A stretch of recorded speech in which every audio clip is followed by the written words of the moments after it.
Hello students, today we are doing chapter number 11 Marketing Management, lecture number 3. इसके पहले के topics मैं already cover कर चुकी हूँ लेक्चर 1 एंड लेक्चर 2 में. इसमें जो है इस लेक्चर में मैं जो है मार्केटिंग मिक्स कवर करने वाली हूँ कि मार्केटिंग मिक्स क्या होता है, मार्केटिंग मिक्स के एलिमेंट्स क्या क्या हैं एंड जो 4 एलिमेंट्स हम पढ़ेंगे उसमें से 2 elements that is product and price वो जो है मैं इसी लेक्चर में कवर करने वाली हूँ. तो ये वीडियो आप एंड तक देखना एंड ये वीडियो अगर आप देखते हो तो आपके एग्जाम पॉइंट ऑफ व्यू से आपके लिए बहुत ही ज़्यादा बेनिफिशियल रहेगा. So let us start with the meaning of marketing mix. Marketing mix होता क्या है? सीधी सी बात ये समझो, जो भी एक सेलर एक मार्केट में इंटरेक्ट करने के लिए, एक मार्केट में काम करने के लिए जो भी टूल्स, इंग्रेडिएंट्स, वेरिएबल्स का यूज़ करता है, वो सारे टूल्स, वो सारे वेरिएबल्स का एक कॉम्बिनेशन वो बनाता है. तो वो कॉम्बिनेशन आपका क्या है? वो मार्केटिंग मिक्स का है पार्ट. ठीक है, तो यहाँ पर जो है मार्केटिंग और मिक्स 2 टर्म्स हैं. तो मिक्स मतलब कि ढेर सारे कॉम्बिनेशंस. ठीक है, किस चीज़ के? कुछ टूल्स के, कुछ वेरिएबल्स के कॉम्बिनेशंस, कुछ इंग्रेडिएंट्स के कॉम्बिनेशंस जब कोई एक सेलर मिक्स करता है ताकि वो एक पर्टिकुलर मार्केट में इंटरेक्ट कर सके, इसको हम मार्केटिंग मिक्स बोलते हैं. तो आपको जो पढ़ना है मार्केटिंग मिक्स वो जो है ये ध्यान रखना है कि आपको 4 एलिमेंट्स पढ़ने हैं एंड ये 4 एलिमेंट्स जो है ये दिए थे मैककार्थी ने. ठीक है, तो ये 4 एलिमेंट्स हैं आपके product, price, place and promotion. जिसमें से प्रोडक्ट एंड प्राइस मैं इस लेक्चर में कवर करूंगी एंड नेक्स्ट लेक्चर में मैं प्लेस एंड प्रमोशन कवर करूंगी. तो यहाँ पर जो है 2 लेक्चर्स और मैं लेने वाली हूँ जिसमें आपका ये एंटायर चैप्टर कंप्लीट हो जाएगा. मीन्स इन 4 लेक्चर्स आपका मार्केटिंग मिक्स कंप्लीट हो जाएगा, जो कि बहुत बड़ा चैप्टर है. इसको मैंने बहुत ही छोटे में समाप्त किया है. तो स्टार्ट करते हैं हम प्रोडक्ट से. तो प्रोडक्ट जो है कुछ भी हो सकता है. कोई एक फिजिकल प्रोडक्ट भी हो सकता है, कोई सर्विस हो सकती है, कोई एक्सपीरियंस हो सकता है, कोई जगह हो सकती है, प्लेस हो सकती है, आइडिया हो सकता है, कोई भी इंफॉर्मेशन सर्विसेज हो सकती हैं जो कि ऑफर किया जाता है किसको? कस्टमर को, ताकि कस्टमर की नीड्स जो हैं सेटिस्फाई हो सके. तो एक सीधी सी बात समझो, जो भी चीज़ हम बेच करके उससे पैसे कमा सकते हैं वो एक तरीके से क्या है? आपका प्रोडक्ट है. जो भी चीज़ हम सामने वाले को बेच रहे हैं एंड वो सामान या वो आइडिया, वो एक्सपीरियंस अगर बेच करके सामने वाले की नीड अगर सेटिस्फाई हो रही है तो इसको हम क्या समझ सकते हैं कि ये जो हमारा प्रोडक्ट है. तो प्रोडक्ट मिक्स, देखो जहाँ पे भी मिक्स का वर्ड आएगा, मिक्स वर्ड का मतलब यही समझो कि कुछ कॉम्बिनेशंस हैं, कुछ अलग अलग चीज़ों की कॉम्बिनेशंस हैं. तो यहाँ पर जो है हम प्रोडक्ट मिक्स की बात कर रहे हैं. प्रोडक्ट मिक्स का मतलब ये होता है कि प्रोडक्ट से रिलेटेड कुछ इंपॉर्टेंट डिसीजंस लेना. एंड प्रोडक्ट से रिलेटेड तो काफ़ी ढेर सारे डिसीजंस हो सकते हैं जिसमें से कुछ मैंने यहाँ पर मेंशन किए हैं, लाइक कि प्रोडक्ट की क्वालिटी क्या होगी, डिज़ाइन क्या होगा, प्रोडक्ट को कैसे हम पैक करेंगे. तो ये सारी चीज़ें जो प्रोडक्ट से रिलेटेड है ना, जिनमें हम प्रोडक्ट से रिलेटेड डिसीजंस ले सकते हैं, वो क्या होता है? हमारा प्रोडक्ट मिक्स होता है.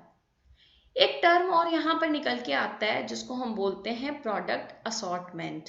ठीक है, तो प्रोडक्ट असॉर्टमेंट क्या होता है? प्रोडक्ट असॉर्टमेंट का सीधा सीधा मतलब आप ये समझो कि जितने भी नंबर ऑफ प्रोडक्ट्स या फिर आइटम्स एक पर्टिकुलर प्रोड्यूसर जो है मार्केट में ऑफर कर रहा है, कोई भी एक प्रोड्यूसर वो वैरायटी ऑफ प्रोडक्ट्स मार्केट में ऑफर करता है. तो जितनी भी वैरायटी ऑफ प्रोडक्ट्स वो मार्केट में ऑफर कर रहा है, अगर जो है हम उसको काउंट कर लें, मीन्स अगर उसका नंबर जान लें, तो ये क्या है? आपका प्रोडक्ट असॉर्टमेंट है.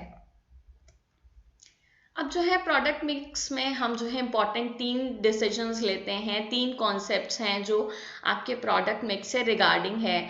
Branding, packaging and labelling. तो ये 3 टॉपिक बहुत ही ज़्यादा इंपॉर्टेंट है. हो सकता है कि एग्जाम में इन 3 टॉपिक में से क्वेश्चन पूछ लिया जाए. तो आइए हम जानते हैं कि ब्रांडिंग क्या होता है. ब्रांडिंग, ठीक है, तो यहाँ पर जो है अपने प्रोडक्ट को एक नाम देना, अपने प्रोडक्ट को एक नाम देना, इस प्रोसेस को हम क्या बोलते हैं? ब्रांडिंग बोलते हैं. अब ब्रांडिंग में अलग अलग नेम्स का वर्ड हैं, लाइक एक होता है आपका जेनेरिक नेम, एक होता है ब्रांड नेम. ठीक है, जेनेरिक नेम मतलब कि whole class of the product. जैसे मैंने बोला मोबाइल फोन, मैंने बोला लैपटॉप, तो यहाँ पर जो है मोबाइल फ़ोन और लैपटॉप से जो है एग्जैक्ट तो समझ में नहीं आ रहा है कि किस कंपनी का हम खरीदने जा रहे हैं। ये तो एक जेनेरिक नेम हो गया ना, जैसे मैंने बोला सोप, तो कौन सा सोप, कौन सा साबुन, तो यहाँ पर जो है कोई एक पर्टिकुलर कैटेगरी होती है। जैसे मैंने बोला टूथपेस्ट, तो टूथपेस्ट में तो अलग अलग वेराइटीज अवेलेबल है, तो टूथपेस्ट के नाम से जो है हम ये नहीं समझ सकते कि हम कौन सा ब्रांड प्रेफर करने जा रहे हैं। तो generic name means general name जो कि प्रोडक्ट की क्लास को डिफाइन करता है। अब हम बात करते हैं ब्रांड नेम की। तो ब्रांड नेम जो है वो स्पोकन पार्ट होता है किसी भी प्रोडक्ट को आइडेंटिफाई करने के लिए। जैसे मैंने इसमें एग्जांपल लिया था जेनेरिक नेम में मोबाइल फोन, एंड अगर मैं ये बोलती हूँ सैमसंग का फोन, ठीक है, सैमसंग का मोबाइल फोन, तो ये सैमसंग क्या हो गया, आपका ब्रांड नेम हो गया। And mobile phone is a generic name, mobile phone में ढेर सारे ब्रांड्स आ सकते हैं, लेकिन अगर जो है मैंने बोला सैमसंग, तो यहाँ पर जो है ब्रांड क्या है, आपका सैमसंग है। अब जो है आगे देखते हैं हम, कुछ टर्म्स हैं जो कि ब्रांड से रिलेटेड है, कि ब्रांड क्या होता है, ब्रांड नेम क्या होता है, एंड मेनी अदर टर्म्स। तो सबसे पहले आप ये समझ लो कि ब्रांड क्या होता है। तो ब्रांड जो है किसी भी प्रोडक्ट को आइडेंटिफाई करने में हमारी हेल्प करता है। वो जो है किसी भी फॉर्म में हो सकता है, कोई नेम हो सकता है, कोई सिंबल हो सकता है, कोई डिजाइन हो सकता है, ठीक है। तो जो भी आपका नेम है, सिंबल है, डिजाइन है, जिससे भी हम आइडेंटिफाई कर सकते हैं कि ये प्रोडक्ट जो है उस पर्टिकुलर ब्रांड का है, तो ये जो है हम ब्रांड समझते हैं इससे। Okay, next one is brand name. तो जिस पार्ट को, ब्रांड के जिस पार्ट को हम बोल सकते हैं, ठीक है, वो क्या होता है, हमारा ब्रांड नेम होता है। एग्जाम्पल मैंने बोला नाइकी, तो नाइकी जैसे ही आप देखोगे तो जो स्पोकन पार्ट है, मैंने बोला नाइकी, मैंने बोला रीबॉक, तो ये सब क्या है, ये जो है आपका ब्रांड नेम है। जैसे मैंने बोला सैमसंग, मैंने बोला आईफोन, तो ये क्या है, आपका ब्रांड नेम है।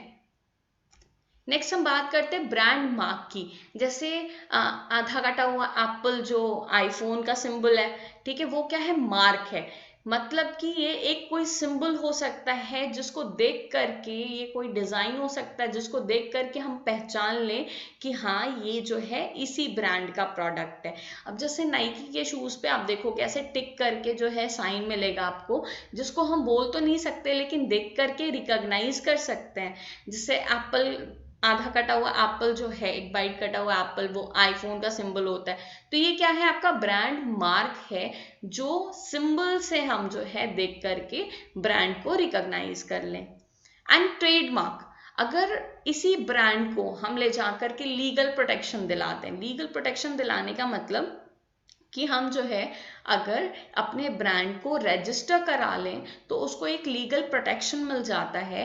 एंड इस लीगल प्रोटेक्शन, ठीक है, जब हम जो है अपने ब्रांड को लीगल प्रोटेक्शन दे दें, लीगल प्रोटेक्शन दे दें, तो उसको हम क्या बोलते हैं, ट्रेड मार्क बोलते हैं। I think it is clear. मैं वापस से आपको बता देती हूँ, ब्रांड मतलब कि वो कोई भी नेम, सिंबल, डिजाइन हो सकता है। ब्रांड नेम जिसको हम बोल सकते हैं, ब्रांड मार्क जिसको हम देख करके रिकॉग्नाइज कर सकते हैं, एंड ट्रेड मार्क मतलब कि अगर हम अपने ब्रांड को ले जाके रजिस्टर करवा लें, उसको एक लीगल प्रोटेक्शन दे दें, तो वो क्या बन जाता है, ट्रेड मार्क बन जाता है। नेक्स्ट वन इज क्वालिटीज और features of a good brand name. First one is short and simple. तो ब्रांड नेम क्या होना चाहिए, शॉर्ट होना चाहिए, सिंपल होना चाहिए, ताकि जो है कुछ जो कॉम्प्लिकेटेड नेम्स होते हैं वो बहुत ही ज़्यादा डिफिकल्ट होते हैं रिकॉग्नाइज करने में एज वेल एज रिमेंबर करने में। तो अगर जो है कस्टमर को वो ब्रांड नेम जो है याद नहीं रहा, या फिर जो है वो रिकॉग्नाइज करने में बहुत ही ज़्यादा डिफिकल्टी फेस कर रहे हैं, तो वो जो है आपका ब्रांड प्रेफर नहीं करेंगे। आप देख सकते हो नेम जो है कैसे शॉर्ट और सिंपल रख सकते हैं, लाइक लक्स है, डेटॉल है, सर्फ है, जिसको हम इजीली जो है याद रख सकें। Next one is easy to pronounce. तो जो ये ब्रांड नेम होते हैं ये जो है इजी होने चाहिए, ताकि जो है लोग इजीली इसको प्रोनाउंस कर पाए, बोल पाए। अगर जो है डिफिकल्टी होगी कंज्यूमर को प्रोनाउंस करने में, तो वो जो है इसकी डिमांड करने में मार्केट में हेजिटेट करेंगे। उनको ये लगेगा कोई जो है उनका मजाक ना उड़ा दे, ठीक है। लाइक आप एक एग्जाम्पल देख सकते हो, जैसे टोमेटो केचप मैंने बोला, तो it is very easy to pronounce, right. फिर मैंने बोला हाइंस केचप, तो कोई जो है इसको अच्छे से प्रोनाउंस कर पा रहा है, कोई इसको नहीं प्रोनाउंस कर पा रहा है, तो वो हाइज जो है मार्केट में जा करके मांगना नहीं चाहेगा, डिमांड नहीं करना चाहेगा। इसलिए जो है जो ब्रांड नेम है वो इजी होना चाहिए ताकि हम उसको इजीली प्रोनाउंस कर पाए। Next point is suggestive. तो जो ये ब्रांड नेम होना चाहिए अपने आप में क्या करे, यूटिलिटी जो है प्रोडक्ट की उसको सजेस्ट करे। फॉर एग्जाम्पल जैसे हाजमोला है वो डाइजेस्टिव प्रॉपर्टी को सजेस्ट करता है, उजाला है ब्राइटनेस को सजेस्ट करता है, हेयर एंड केयर है वो हेयर की केयर को सजेस्ट करता है, राइट। तो इस तरीके से जो ब्रांड नेम होना चाहिए वो अपने आप में सजेस्टिव होना चाहिए ताकि जो है ब्रांड का नाम सुनते ही लोग जो है ये समझ जाएं कि ये ब्रांड जो है, ये प्रोडक्ट जो है किस यूज में आएगा एंड उसको जो है वो प्रिफर करें।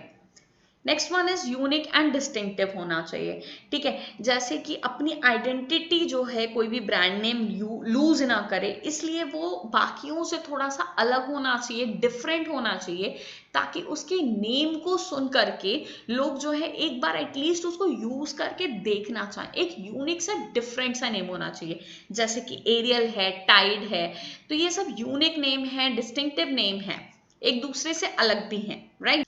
And the last point is meaning in other languages. तो यहाँ पर जो है आपको ब्रांड नेम कंसिडर करना पड़ेगा अदर लैंग्वेजेस में भी, कि आखिर दूसरी लैंग्वेज में उस ब्रांड नेम का आखिर मतलब क्या है। एक एग्जांपल लेते हैं छोटा सा, जैसे नोवा। नोवा जो है एक एम्बेसडर कार का नाम है, ठीक है, जिसका स्पेनिश में ये मतलब है कि डज नॉट गो। अब कार का मतलब तो यही हुआ ना कि वो चलेगी, लेकिन जो है स्पेनिश में उसका मतलब है डज नॉट गो।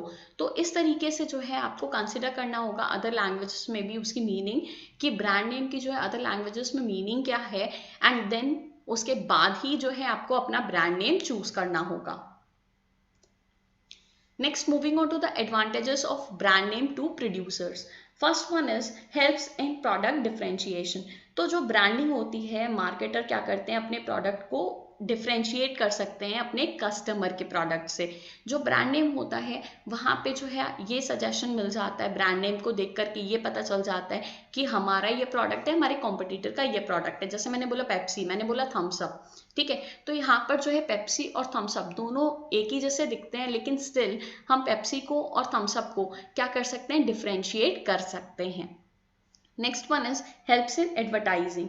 तो ब्रांड नेम के थ्रू जो है हम लोग एडवर्टाइजमेंट और इफेक्टिव वे में कर सकते हैं, क्योंकि ब्रांड नेम से जो है उसके फीचर्स हमें पता चल जाते हैं, फीचर्स समझ में आते हैं, एंड ब्रांड हमारा ब्रांड जो है क्या बेनिफिट प्रोवाइड कर रहा है ये हम इजीली सामने वाले को समझा सकते हैं।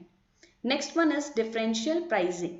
तो यहाँ पर जो है अगर आपका प्रोडक्ट आपके कॉम्पिटिटर के प्रोडक्ट से ज़्यादा अच्छा है तो आप हाई प्राइस चार्ज कर सकते हो अपने प्रोडक्ट के लिए, ठीक है। तो इस तरीके से आपका ब्रांड क्या करता है, डिफरेंशियल प्राइसिंग को प्रमोट करता है। जैसे कि सैमसंग का फ़ोन भी अवेलेबल है, आईफोन भी अवेलेबल है, तो लोग जो है जैसे आईफोन मार्केट में ज़्यादा महंगे बिकते हैं क्योंकि उसकी प्रोडक्ट क्वालिटी ज़्यादा अच्छी है, राइट। इस तरीके से क्या होता है कि डिफरेंशियल प्राइसिंग जो है प्रमोट किया जा सकता है with the help of brand name. And last one is easy introduction of new product. तो अगर जो है आपका ब्रांड बहुत ही पॉपुलर है तो आप क्या कर सकते हो, आप जो है न्यू प्रोडक्ट्स भी मार्केट में इजीली लॉन्च कर सकते हो।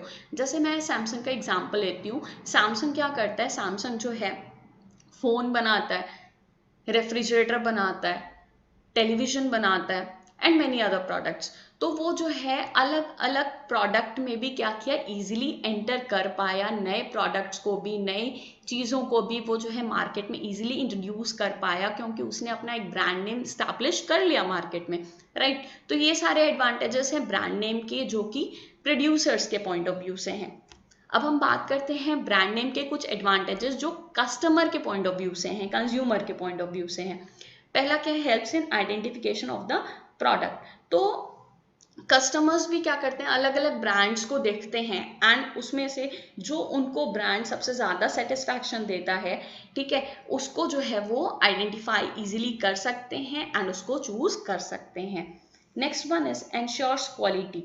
तो जो ब्रांड नेम है वो ब्रांड नेम जो है ये अश्योर करता है कि हम जो है अच्छी क्वालिटी का प्रोडक्ट बेच रहे हैं एंड कस्टमर जो है ब्रांडेड प्रोडक्ट्स को प्रिफर कर सकते हैं विथआउट एनी डाउट, क्योंकि वो जानते हैं कि अगर इस ब्रांड का हम प्रोडक्ट खरीद रहे हैं तो ये ब्रांड जो है अच्छा ही है, इसकी इस प्रोडक्ट की क्वालिटी अच्छी ही होगी, तो हम जो है इसको खरीद सकते हैं। And the last one is status symbol. तो अगर जो है हम ब्रांडेड प्रोडक्ट्स यूज़ कर रहे हैं तो यहाँ पर जो है ये हमारे स्टेटस को शो करता है एंड हमारा कॉन्फिडेंस लेवल भी ये क्या करता है, एनहेंस करता है, बढ़ाता है। अब जैसे कोई आईफोन लेकर के चल रहा है, ठीक है, तो उससे क्या होगा कि हम जो है अच्छा फ़ोन यूज़ कर रहे हैं, तो यहाँ पर जो है उनका एक कॉन्फिडेंस लेवल अलग ही रहेगा, that they are preferring iPhone. Okay, तो ये सारे एडवांटेजेस हैं ब्रांड नेम के from the customers point of view. Next moving on to the second one, that is packaging. तो पैकेजिंग क्या है, एक प्रोसेस है। किस चीज का प्रोसेस है? कोई भी रैपर, कंटेनर या बैग जो है प्रोडक्ट के लिए डिजाइन करने का, प्रोड्यूस करने का एक प्रोसेस है। तो यहाँ पर पैकेजिंग क्या है, एक सेट ऑफ टास्क है या एक्टिविटी है जो किस चीज से कंसर्न्ड है, प्रोडक्ट के पैकेट से या रैपर से या कंटेनर से या बैग से रिलेटेड है। ठीक है, बैग्स को हम क्या कर सकते हैं, रैपर्स को हम डिजाइन कर सकते हैं एंड उनको प्रोड्यूस कर सकते हैं। अलग अलग लेवल्स होते हैं पैकेजिंग के, 3 लेवल्स होते हैं, primary, secondary and transportation packaging. ठीक है, तो प्राइमरी में क्या होता है, प्राइमरी पैकेज में ये प्रोडक्ट के इमीडिएट कॉन्टैक्ट में रहता है, लाइक ट्यूब ऑफ पेस्ट, जो टूथपेस्ट हम यूज करते हैं। एंड टूथपेस्ट जो है आप खुला तो देखे नहीं होगे कभी भी, जब भी देखे होगे आपको टूथपेस्ट जो है ट्यूब में ही मिलता है। तो वो जो पेस्ट है, जो इमीडिएट कांटेक्ट है ट्यूब के जो है इमीडिएट कांटेक्ट में वो पेस्ट रखा गया है, ये क्या है, प्राइमरी पैकेज है। सीधी सी बात ये समझ लो, जो भी प्रोडक्ट है उसके इमीडिएट कांटेक्ट में जो पैकेजिंग की जाती है उसको हम प्राइमरी पैकेज बोलते हैं। सेकेंडरी पैकेज ये जो है एडिशनल प्रोटेक्शन प्रोवाइड करता है, ये बहुत ज़्यादा कंपलसरी नहीं होता है, बट स्टिल जो है कन्वीनियंस प्रोवाइड करने के लिए आप क्या कर सकते हो, सेकेंडरी पैकेज को यूज़ कर सकते हो। जैसे कि टूथपेस्ट का जो ट्यूब होता है उसको एक जो है बॉक्स में, एक कार्डबोर्ड बॉक्स में रखा जाता है, जो कि उसको थोड़ा सा ज़्यादा प्रोटेक्शन प्रोवाइड करता है। And third one is transportation package. तो ये जो ट्रांसपोर्टेशन पैकेज होता है ये स्टोरिंग या ट्रांसपोर्टिंग ऑफ गुड्स के पर्पस के लिए यूज किया जाता है। अब खुला सिंगल प्रोडक्ट तो आप ट्रांसपोर्ट करोगे नहीं, ऑब्वियसली एक साथ ढेर सारे प्रोडक्ट्स ट्रांसपोर्ट करोगे। तो जो एक बड़ा सा बॉक्स होता है, कंटेनर होता है, जिसमें आप सारे इंडिविजुअल प्रोडक्ट्स रख करके, बांध करके भेज रहे हो, ट्रांसपोर्ट कर रहे हो, ये जो है आपका ट्रांसपोर्टेशन पैकेज होता है। अब जो है बहुत से केसेस में आपने देखा होगा कि सिर्फ वहां पर प्राइमरी पैकेज होती है एंड ट्रांसपोर्टेशन पैकेज होती है। जैसे कि आप चिप्स का एग्जांपल देख लो, लेज में जो है सिर्फ आपको प्राइमरी पैकेज दिखेगा, आपको सेकेंडरी पैकेज वहां पर नहीं दिखेगा। तो इससे हम ये समझ सकते हैं कि जो प्राइमरी पैकेज है आपका वो तो इंपॉर्टेंट है, वो तो कंपल्सरी है, करना ही है, बट सेकेंडरी पैकेज जो है ये ऑप्शनल हो सकता है। Next moving on to the importance या फिर जो है फंक्शंस ऑफ पैकेजिंग। इसमें जो है सबसे पहला पॉइंट आप देखो, प्रोटेक्शन। तो अब क्या होता है, जैसे कि सन, रेन, मॉइस्चर, ब्रेकेज, इंसेक्ट्स, इन सब से क्या करता है पैकेजिंग, आपके प्रोडक्ट को प्रोटेक्ट करता है। एंड यहाँ पर जो है आप क्या कर सकते हो, आप इजीली जो है इन प्रोडक्ट पे रिलाई कर सकते हो, आप इन प्रोडक्ट को खरीद सकते हो। अब जैसे कि टेलीविजन है, अदर अप्लायंसेस हैं, ये क्या होते हैं, ये ट्रांजिट के समय मीन्स ट्रांसपोर्टेशन के समय डैमेज हो सकते हैं, बट यहाँ पर जो है जब भी आप देखोगे कि प्रोडक्ट को जो है प्रोटेक्ट किया जाता है, अलग अलग बड़े से कार्टून में अंदर जो है आपके थर्मोकोल्स, बॉल्स वगैरह हो सकते हैं जो इनको प्रोटेक्ट करते हैं, इनको जो है पैक करके ट्रांसपोर्टेशन में भी इनकी हेल्प करते हैं। Next one is identification. आप जो है पैकेट का कलर देख करके दूर से आइडेंटिफाई कर सकते हो कि अच्छा ये प्रोडक्ट जो है इस ब्रांड का है, हम जो है इस प्रोडक्ट को जानते हैं। दूर से ही देख करके आप उसका रैपर देख करके ये आइडेंटिफाई कर लोगे कि हम ये खरीद सकते हैं। जैसे डेयरी मिल्क का जो ब्लू वाला रैपर होता है वो आप दूर से ही देख करके पहचान जाओगे कि ये चॉकलेट जो है डेयरी मिल्क की है। Next one is convenience. तो जो पैकेजिंग है, पैकेजिंग जो है आपको एक प्लेस से दूसरे प्लेस तक गुड्स को पहुंचाने में हेल्प करता है। जैसे अभी हमने ट्रांसपोर्ट पैकेजिंग की बात की थी, तो ट्रांसपोर्ट पैकेजिंग की हेल्प से जो है हम एक गुड्स को जो है एक प्लेस से दूसरी प्लेस तक पहुंचा सकते हैं।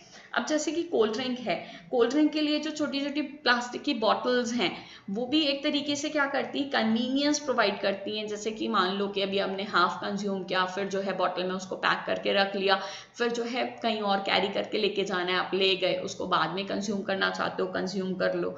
तो इस तरीके से पैकेजिंग क्या है, कन्वीनियंस प्रोवाइड करता है। Next one is promotion.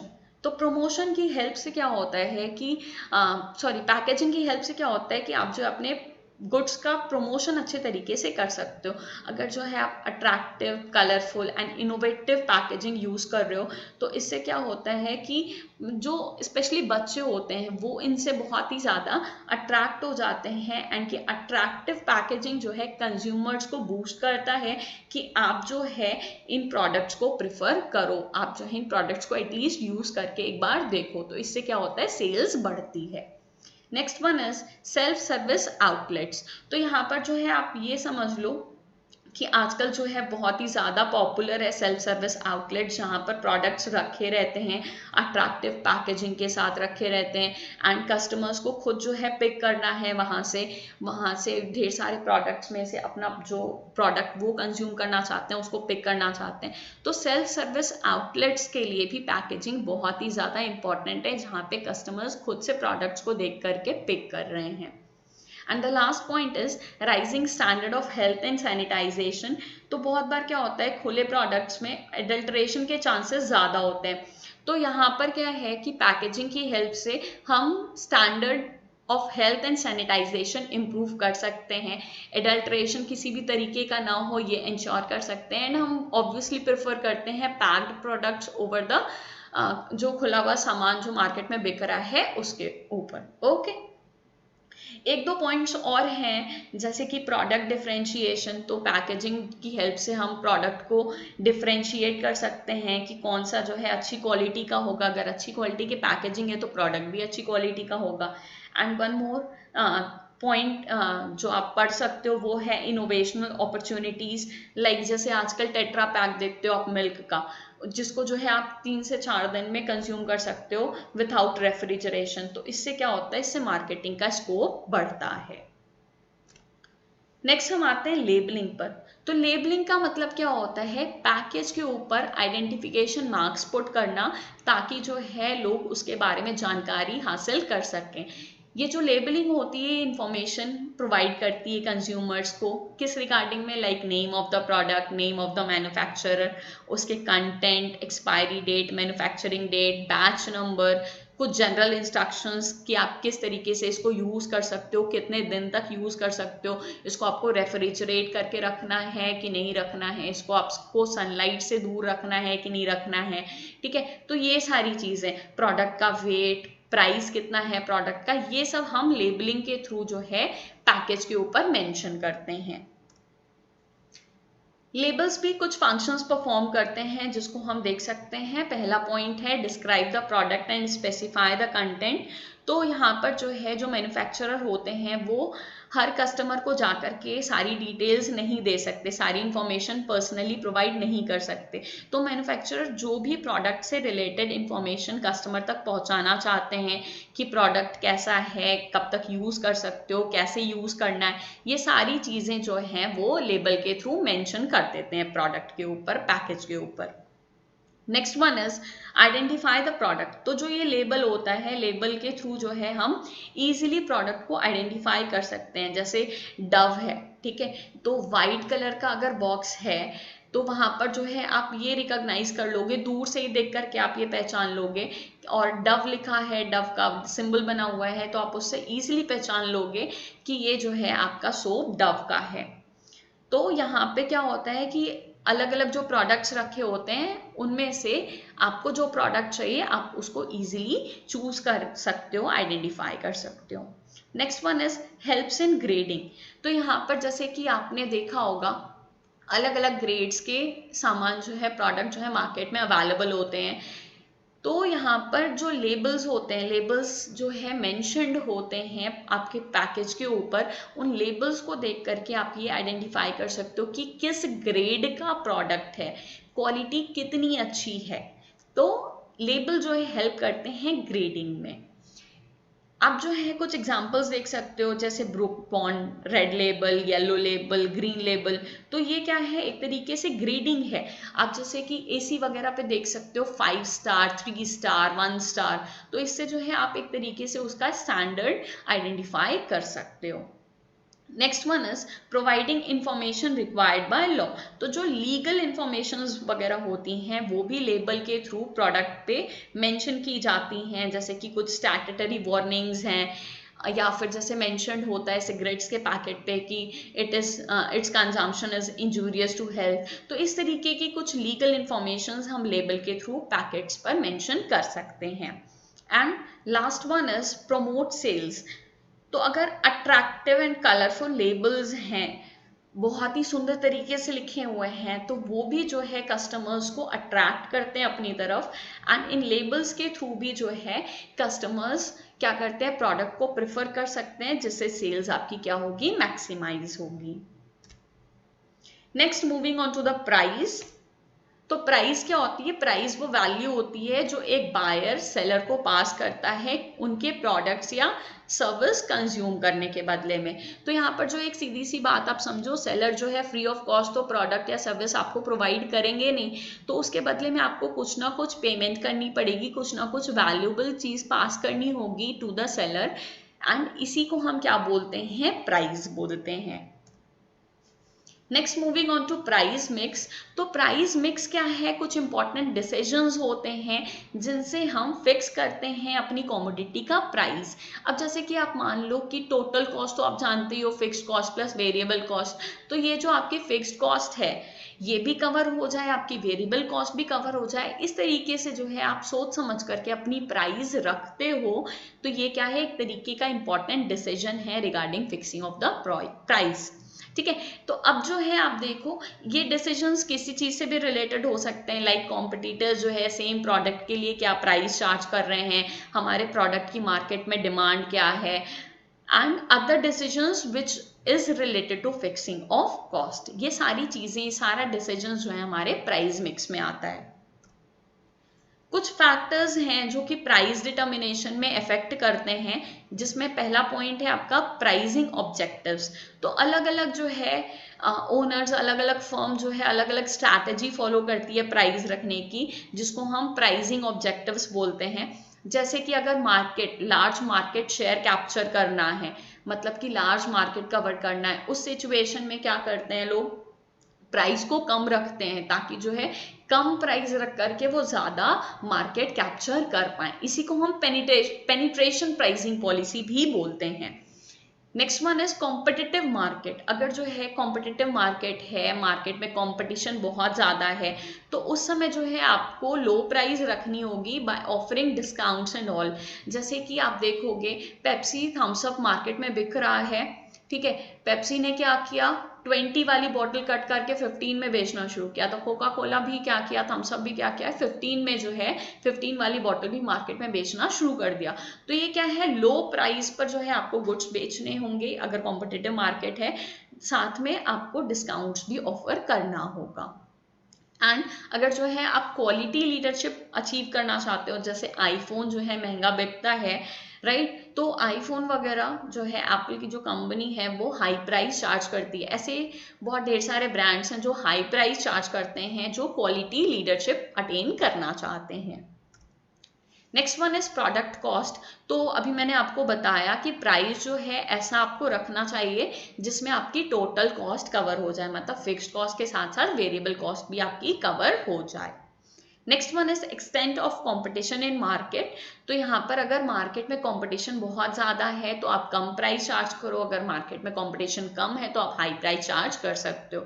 तो प्राइस जो है हमेशा आपको इस तरीके से सेट करनी है ताकि जो है आपके कॉम्पिटिटर्स की प्रोडक्ट की जो प्राइस है उसको आपको कंसिडर करते हुए अपनी प्राइस को क्या करना है, सेट करना है। Next one is customers demand and utility. तो यहाँ पर जो अगर आपके प्रोडक्ट की डिमांड ज़्यादा है तो आप ज़्यादा प्राइस चार्ज कर सकते हो, अगर आपके प्रोडक्ट की डिमांड कम है तो आप कम प्राइस चार्ज करोगे, राइट। तो यहाँ पर जो है आप दो तरह की डिमांड्स देखो, elastic demand and in elastic demand. Elastic demand वो होती है जहाँ पे प्राइस के बढ़ने की वजह से आपके डिमांड में ज़्यादा चेंजेस आ सकते हैं, मतलब डिमांड पे ज़्यादा इफेक्ट पड़ेगा। ऐसी सिचुएशन में लो प्राइस चार्ज करो। एंड इन इलास्टिक डिमांड, जहाँ पे प्राइस के बढ़ने की वजह से डिमांड में कोई भी चेंज नहीं आने वाला है, वहाँ पर आप हाई प्राइस चार्ज कर सकते हो। And the last point is government and legal regulations. तो गवर्नमेंट जैसे बहुत बार क्या करते हैं, मैक्सिमम प्राइस सेट कर देते हैं, प्राइस को सील कर देते हैं कि आप इससे ज़्यादा जो है प्राइस चार्ज नहीं कर सकते। तो जो एसेंशियल कमोडिटीज़ होती हैं वहाँ पर जो है फर्म हाई प्राइस चार्ज नहीं कर सकता, वहाँ पर उनको ये ध्यान रखना है गवर्नमेंट ने क्या रेगुलेशंस दिए हुए हैं, क्या रूल्स बताए हुए हैं, उसके अकॉर्डिंगली वो अपने प्राइस की जो है अपने प्रोडक्ट की प्राइस जो है सेट करें। One more factor that is marketing methods used. तो अगर जो है आप बहुत ज़्यादा प्रमोशनल टेक्निक्स यूज़ कर रहे हो तो उसकी भी तो कॉस्ट आपको कवर करनी पड़ेगी ना। तो अगर आप ज़्यादा प्रमोशन कर रहे हो तो वहाँ पर उस केस में आपको हाई प्राइस चार्ज करनी पड़ेगी ताकि जो है आपकी प्रमोशनल कॉस्ट भी कवर हो पाए। Thanks for watching. अगर किसी भी पॉइंट में कोई भी डाउट है तो आप कमेंट बॉक्स में मेंशन कर सकते हैं, या अगर आप चाहते हैं कि मैं किसी और टॉपिक पे आपको वीडियो बना करके दूं तो आप जो है प्लीज़ कमेंट बॉक्स में मेंशन करो ताकि जो है मैं उस पॉइंट पे भी वीडियोस कवर कर पाऊँ। Keep studying, keep rocking. And अगर अभी तक आपने मेरा चैनल सब्सक्राइब नहीं किया है तो प्लीज़ इसे ज़रूर सब्सक्राइब करें, this will help you a lot. Have a good day, bye bye.